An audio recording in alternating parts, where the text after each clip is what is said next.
Oi pessoal, tudo bem? Michelle aqui e hoje vamos conversar sobre um tema que nos foi sugerido lá no grupo e como vocês já viram no título, vamos tratar de preconceito linguístico e variações linguísticas, né? São sempre aí assuntos que volta e meia as pessoas estão batendo, né? E gera sempre bastante treta, afinal estamos no plantão da Dita Cuja e hoje vamos ser canceladas de novo eu e a Diana, como já é o de praxe. Aliás, eu já estava com saudade de cutucar os haters e quem sabe conquistar alguns novos. Porque os meus antigos estão começando a gostar de mim, eu acho que isso é um pouco preocupante. Mas assim, antes da gente, passar para o tema propriamente dito, vamos começar conceituando algumas coisas, né? Preconceito linguístico, em resumo, ele seria discriminar alguém pela forma como ela fala, principalmente em termos de sotaque ou de particularidades de algum dialeto. E o mais comum é zombar de pessoas que não conseguem se expressar corretamente na norma culta, né? Mesmo que isso aconteça porque elas não tiveram muitas oportunidades de passar pelo ensino formal ou precisaram largar a escola em algum ponto da vida antes de adquirir esse domínio mais profundo sobre a língua. E a minha opinião sobre isso é um pouco polêmica, né? Principalmente na academia. Para quem não sabe, eu sou formada em pedagogia. Recentemente me engajei numa segunda graduação, estou aí cursando letras, né? Vamos ver no que dá. E eu até concordo com a parte da ideia que fala que realmente é uma babaquice, né? Você querer que as pessoas que nunca tiveram a oportunidade de adquirir aquele conhecimento sobre a língua portuguesa falem um português culto, perfeito, lindo, maravilhoso. Não tem como. Mas, por outro lado, eu acho que também não tem desculpa para você chegar a uma graduação escrevendo compreensão com C cedilha. É complicado, né? Separar verbo de separar o sujeito do verbo, né, do predicado com vírgula, também não tem como. Pensa bem, a pessoa já passou por todo o ensino fundamental, mais 3 anos de ensino médio, alguns até enfrentaram o ensino técnico antes de chegar na faculdade, e estava fazendo o que esse tempo inteiro que não aprendeu nem o básico? Principalmente as pessoas que querem ser escritoras, né? Fundamental ter domínio sobre a língua, né? Pelo menos, como eu falei, pelo menos do que é básico, dessas coisas mais simples, né? Dessas questões mais simples da língua portuguesa mesmo. Que dúvida a gente sempre vai ter, mas é sempre possível também você pesquisar e estudar para complementar o que aprendeu na escola, né? A gente sabe que nem sempre a escola consegue dar conta de todo o currículo, mas o conhecimento está aí em todos os lugares para a gente ir lá e desbravar mesmo. E o problema é que tem muita gente que se acomoda, né? E não busca aprender mais, porque o que é sempre insensado nesses ambientes, nas salas de aula, é que o que importa é você ser compreendido. E o resultado prático disso é que uma ideia que era para ser inclusiva acaba se tornando altamente excludente. E antes que alguém me pergunte como, eu respondo que, querendo ou não, o nosso modelo de educação ele cobra conteúdo. A escola e a faculdade são também, claro, espaços de interação, de consolidação de valores, todas aquelas questões que a gente vê além do saber formal. Mas ainda que a gente esteja tentando mudar isso, o foco continua sendo levar toda aquela cambada de alunos saindo do ensino médio e levar para o mercado de trabalho, né? Após eles terem aprendido certa quantidade de conhecimento técnico, ou pelo menos é o que se espera. E aí quando a gente fala para os alunos que não importa, né, como eles falem, que o que importa é eles serem compreendidos, que o saber formal não mais importa tanto, o que acontece é que se a pessoa não é cobrada, ela acaba não se motivando a aprender, infelizmente, né, via de regra. Claro que há sempre exceções, né, tem sempre aquelas pessoas que de fato gostam de aprender, mas meio que quando isso é feito de uma forma muito livre, a gente acabou sendo meio que um movimento natural. Até a gente que é estudioso, eu mesmo me considero mais ou menos estudiosa, não tanto quanto eu gostaria, mas me considero um pouco. Mesmo a gente assim que gosta de estudar, às vezes se a gente não tem, né, aquela pessoa para estar ali cobrando que a gente esteja sempre aprendendo, esteja sempre em contato com o conhecimento, a gente acaba dando uma relaxada, é normal, acontece. Principalmente quando a gente é adolescente. E enquanto a gente, né, quando chega para outra realidade, enquanto isso, lá nas escolas privadas de alto gabarito, os alunos são muito cobrados, eles são exigidos muita coisa deles, né, e eles têm acesso a saberes de alto nível também, né, enquanto isso, da pública, normalmente, que é uma dessas coisas mais ganham espaço, eles não têm essa oportunidade de construir esse saber mais sólido nessa área, né. É muito preocupante essa questão da deficiência que a gente tem em português, né? Porque é uma das disciplinas mais fundamentais. Através desse domínio da língua, que a gente consegue aprender a ler e interpretar o que leu. Então, se a pessoa não é capaz de compreender corretamente o que ela está lendo, né? Seja um texto escrito, seja ou até de entender mesmo o que as outras pessoas estão falando ao redor dela, ela vai ser uma pessoa que não é capaz de compreender corretamente o mundo à sua volta. A sua visão de mundo vai ficar prejudicada. E ela dificilmente vai ser capaz de se expressar com competência, seja na forma oral, seja na forma escrita. E até uma frase cuja autoria eu sinceramente não me lembro agora, que diz que quando a gente não sabe se expressar com competência, o que vai acontecer é que a gente vai ser dominado por alguém que sabe. Então, se eu não sei falar o que eu estou sentindo, se eu não sei me colocar perante a sociedade, alguém que sabe fazer tudo isso muito bem vai mandar em mim, é óbvio.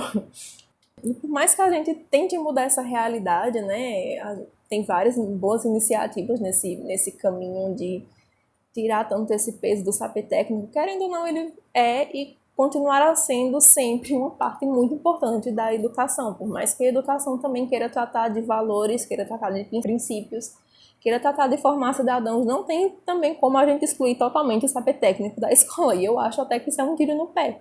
Tem coisas que a gente tem que aprender, ponto final, né? Para a gente se colocar sobre certos assuntos, a gente tem que conhecê-los com profundidade, não dá para a gente ter uma opinião rasa sobre as coisas, né? E a escola é esse espaço privilegiado para a gente construir esses saberes técnicos.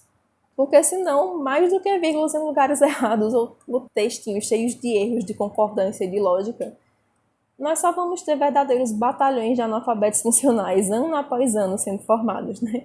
Que apesar de uma ideia que é com uma boa intenção, esse acaba sendo o resultado, né? Na prática, o que a gente cria é um monte de gente que lê em um grupo do Facebook que alguém está vendendo, sei lá, fatias de bolo de chocolate por R$3 via WhatsApp, aí chega lá nos comentários e pergunta o que é que está vendendo, quanto custa e como é que faz para comprar. Ai, meu Deus. E olha, nem estava na minha pauta, mas como a gente também vai falar um pouco assim sobre variações linguísticas e sotaques, eu tenho a dizer que recentemente o meu país Nordeste se viu no centro de mais uma polêmica, né? Da clássica polêmica, aliás, que são pessoas falando que não gostam de sotaque nordestino. Eu particularmente nem acho que o meu é assim tão forte, até porque eu sou uma pessoa muito globalizada, eu conheço gente do país inteiro, e eu sou meio que uma esponja de sotaque. Quando eu menos espero, eu tô falando como pessoas que moram lá do outro lado do país. Então, eu meio que vou agregando gírias, vou agregando formas de falar. E, enfim, acaba que o meu próprio sotaque fica um pouco diluído. Mas, assim, honestamente, e aqui vai talvez outra que seja a resposta muito polêmica. Gente, eu não me importo. Eu não dou a mínima se a pessoa acha meu sotaque feio. Eu não tô nem aí. Tá? É o direito dela. Eu mesma fico pra morrer quando eu ouço algum, sabe? Eu detesto quem fala chiando, né? Ai, não dá. Então, olha, eu não tenho problema algum com quem quer que não goste do meu. Você pode não gostar, você que tá aí do outro lado. Ah, eu não gosto de ouvir teu podcast sozinho porque eu não gosto do jeito que tu fala. Tá tudo bem, tá tudo certo. Você não vindo me obrigar a falar de outro jeito. Você pode não gostar à vontade, eu não me incomodo. E agora vai daí, Diana, que eu já me queimei o suficiente por hoje, né? Em várias esferas, inclusive na acadêmica. Eu espero que nenhum dos meus professores ouça isso que eu tô dizendo. Mas enfim, beijos, até a próxima e tchau. Olá pessoal, obrigada Michelle. Para esta sugestão do Vasco eu decidi falar diretamente para os portugueses. Eu não sei se isto chega a ser preconceito linguístico. Alguns não fazem por mal e realmente fazem isso a pensar bem. Na verdade querem que a escrita seja universal, que toda a gente de países lusófonos leia e tenha facilidade em ler. Mas também há aqueles que escrevem de outra forma, que pensam mais do que apenas tornar a escrita em língua portuguesa entendida por todos. E este meu assunto para este tema, não sei se era algo que o Vasco também pretendia que fosse falado, até porque a ideia veio dele. Ele deve ter com certeza alguma opinião sobre o assunto. Algo que dê para ser uma treta. Também por várias vezes temos este problema do preconceito linguístico ligado a países lusófonos no geral. Temos angolanos a escrever com uma mistura entre português de Portugal com português do Brasil, e tanto brasileiros como portugueses a dizerem que não entendem. Eu é que não consigo entender como a escrita do português não é entendida por todos. Estamos a falar de escrita, não de oralidade. Nós temos portugueses a escrever com o você em vez do tu, simplesmente porque acham que os brasileiros não vão entender. O mais irónico é que temos portugueses que vão ler a história, e isto acontece mais com portugueses que têm histórias disponíveis online, que não percebem que a pessoa que escreve é portuguesa. Os próprios leitores portugueses acabam em dúvida sobre a nacionalidade do autor, simplesmente porque ele escreve totalmente em português do Brasil. Isto faria sentido se o público-alvo fossem brasileiros, mas o público-alvo não são brasileiros. Na maioria das vezes o público-alvo são os jovens, apenas jovens. Não estamos a falar de histórias passadas no Brasil, estamos a falar de histórias comuns, com enredos passados em lugares criados pelo próprio autor, ou que são passados fora dos países lusófonos. E a maior ironia, e esta é uma grande ironia, é que estes mesmos autores esforçam-se tanto, mas tanto, para o Brasil entender a história deles, que acabam por criar uma história passada fora de um país em que a primeira língua não é o português, ok? Eu defendo que a língua portuguesa deve ser universal. Todos os países devem se entender e, na oralidade, por causa dos sotaques, é um pouco mais complicado disso acontecer, mas, trazendo aqui uma história de bastidores, quando decidimos que hoje, neste episódio, seria a sugestão do Vasco sobre preconceito linguístico, eu, a Gabriela e o Filipe conversámos sobre este tipo de preconceito e o Filipe falou que era complicado entender o português de Portugal. Mas é na oralidade. Na escrita toda a gente entende os dois tipos, entre aspas, de português. Toda a gente se entende na escrita. Esse preconceito é algo que divide os povos. É um preconceito, o preconceito linguístico é algo que divide bastante a pessoa que realmente também fala a mesma língua. E já pretendo também responder a certas pessoas que podem estar a questionar sobre isso. Eu escrevo em português do Brasil.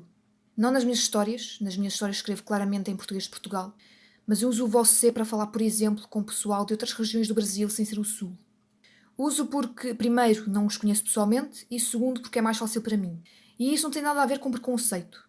Eu conheço brasileiros desde 2009, quando criei o meu blog.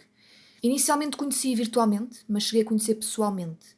E na oralidade a coisa é mais complicada de se entender. Mas por escrito todos se entendem. Eu só não uso o tu para alguns brasileiros porque, assim como Portugal, que usa a terceira pessoa para deixar o afastamento e o respeito, eu uso para quem não conheço. Continuo a usar o tu para brasileiros que eu conheço já há anos, mas, exceto isso, acho que continuo a usar a terceira pessoa, porque é um natural. E voltando atrás sobre defender que a língua portuguesa deve ser universal. Isto leva também ao novo acordo ortográfico. Eu sou contra um novo acordo ortográfico, mas isso não significa que seja devido ao preconceito. Gosto de usar o C ou o P no meio de palavras. É uma opinião pessoal, é um gosto apenas. Mas há quem abomine o novo acordo ortográfico porque se assemelha ao acordo ortográfico brasileiro. E depois de dizer uma coisa destas, eu acho que me fico por aqui. Porque o que se encontra nas redes sociais é algo... É melhor nem dizer nada, não é? Acho que está bem à vista sobre o que acontece nas redes sociais, o que se vê de portugueses a dizerem que não podem e não querem receber e ter que escrever com o novo acordo ortográfico simplesmente porque vai-se parecer com o acordo ortográfico brasileiro. E está a chover, não sei se conseguem ouvir. Portanto, preconceito preconceito linguístico, no caso, existe de vários modos e formas e é algo que temos que combater. Da minha parte, fico por aqui. Até breve. E não se esqueçam de nos seguir nas redes sociais, estamos no Facebook, Instagram e Twitter. Também podem nos dar um coffee para continuarmos a trazer conteúdo de qualidade para vocês, ou nem tão de qualidade. Eu acho que para o plantão da treta é um bocadinho pouca qualidade, mas se vocês tiverem alguma opinião, alguma sugestão para nos dar, deixem, façam como o Vasco. E é isto, pessoal. Eu e a Michelle nos despedimos e até um próximo Platão da Treta ou até um próximo, sei lá, podcast que apareça à luz. Entretanto, até breve.